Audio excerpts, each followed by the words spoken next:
I have little use for the past and rarely think about it.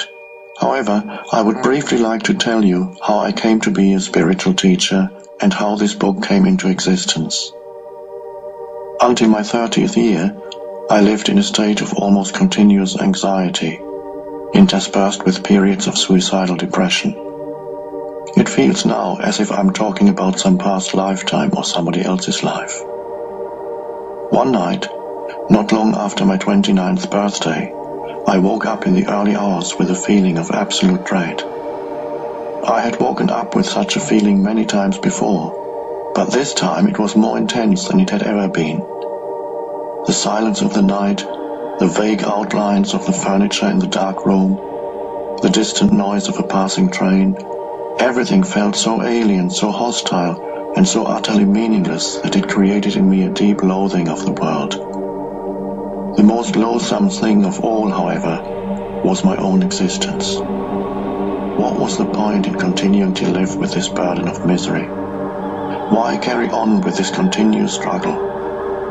I could feel that a deep longing for annihilation, for non-existence, was now becoming much stronger than the instinctive desire to continue to live. I cannot live with myself any longer. This was a thought that kept repeating itself in my mind. Then suddenly I became aware of what a peculiar thought it was. Am I one or two? If I cannot live with myself, there must be two of me, the I and the self that I cannot live with. Maybe, I thought, only one of them is real. I was so stunned by this strange realization that my mind stopped. I was fully conscious, but there were no more thoughts. Then I felt drawn into what seemed like a vortex of energy. It was a slow movement at first and then accelerated. I was gripped by an intense fear and my body started to shake. I heard the words, "Resist nothing," as if spoken inside my chest. I could feel myself being sucked into a void. It felt as if the void was inside myself rather than outside. Suddenly, there was no more fear, and I let myself fall into that void. I have no recollection of what happened after that. I was awakened by the chirping of a bird outside the window. I had never heard such a sound before. My eyes were still closed, and I saw the image of a precious diamond. Yes, if a diamond could make a sound, this is what it would be like. I opened my eyes. The first light of dawn was filtering through the curtains.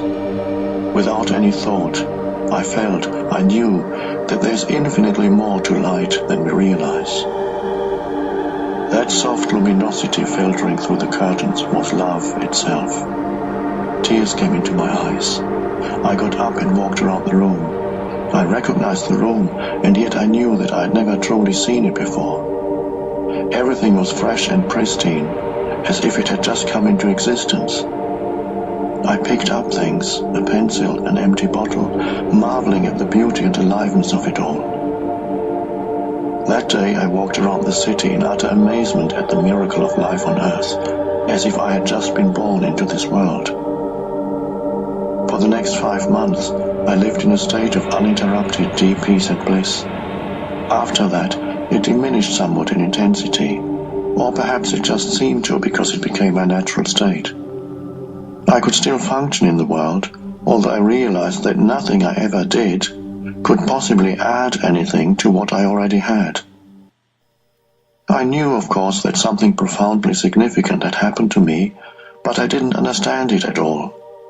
It wasn't until several years later, after I had read spiritual texts and spent time with spiritual teachers, that I realized that what everybody was looking for had already happened to me.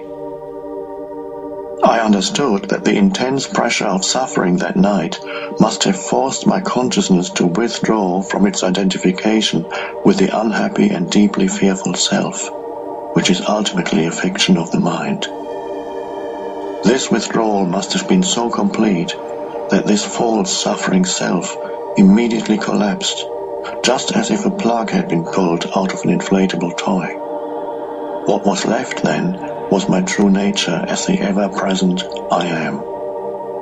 consciousness in its pure state, prior to identification with form. Later I also learned to go into that inner timeless and deathless realm that I had originally perceived as a void and remain fully conscious. I dwelt in states of such indescribable bliss and sacredness that even the original experience I just described pales in comparison. A time came when, for a while, I was left with nothing on the physical plane. I had no relationships, no job, no home, no socially defined identity. I spent almost 2 years sitting on park benches in a state of the most intense joy.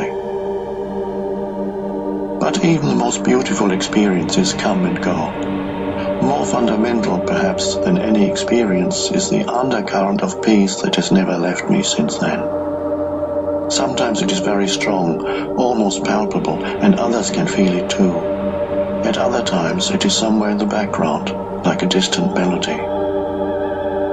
Later, people would occasionally come up to me and say, "I want what you have. Can you give it to me or show me how to get it?" And I would say, "You have it already. You just can't feel it because your mind is making too much noise." That answer later grew into the book that you are listening to now. Before I knew it, I had an external identity again. I had become a spiritual teacher.